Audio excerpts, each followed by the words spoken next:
President Donald Trump has threatened to pull the plug on one of the most important arms treaties of the past 30 years. One side has not been adhering to it. We have, but one side hasn't. Signed in 1987 between Russia and America, the Intermediate Range Nuclear Forces Treaty, otherwise known as the INF, contributed to the beginning of the end of the Cold War.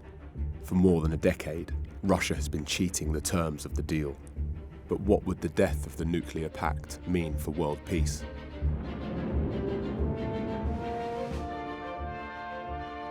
In 1987, after years of negotiation, the superpowers agreed to meet.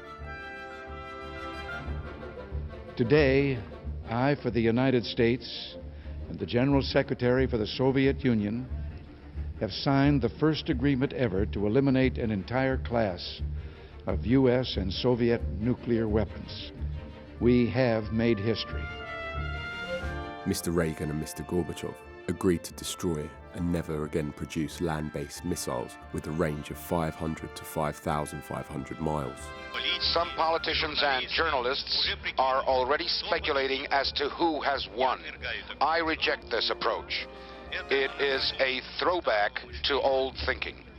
At the time, The Economist reported that the world had crossed the Rubicon of nuclear disarmament, but warned that the West should tread carefully, because Western public opinion may be lulled into thinking that Russia is no longer an adversary.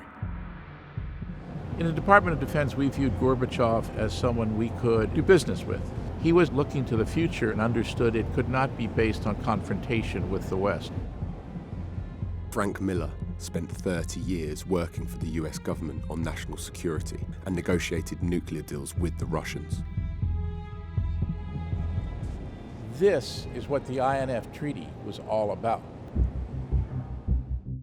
But 30 years after the landmark treaty, both sides blame the other for breaking the agreement.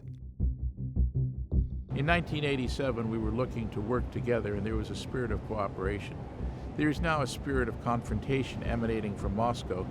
Putin is using his intelligence services and his cyber services to try to disrupt events in the West. And today, the Russians actually believe that nuclear weapons are useful weapons of war, and certainly they use them all the time as weapons of coercion and intimidation. Ядерных сил пополнит более 40 новых межконтинентальных баллистических ракет, которые будут способны преодолевать любые. Over the past decade, Russia has been testing and deploying missiles that break the deal.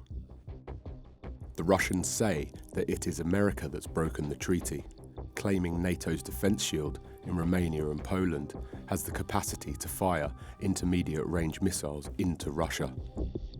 Relations between the United States and Russia now are poor and are getting worse. We need to make clear to Mr. Putin that aggression against the United States is not a policy goal he can pursue. Both sides have 6 months to negotiate before the deal is disbanded. But if the treaty collapses, the consequences could be severe. Other countries who are not signatories to the INF, including China, India and Israel, have been stockpiling missiles. The US and Russia may look to catch up, sparking an arms race that could jeopardize what is left of global arms control. Most worryingly, the potential death of the INF has called into question the New START Treaty, a pact between Russia and America that deals with long-range nuclear missiles. If this is not agreed, there would be no constraint on the nuclear forces of America and Russia for the first time in almost 50 years.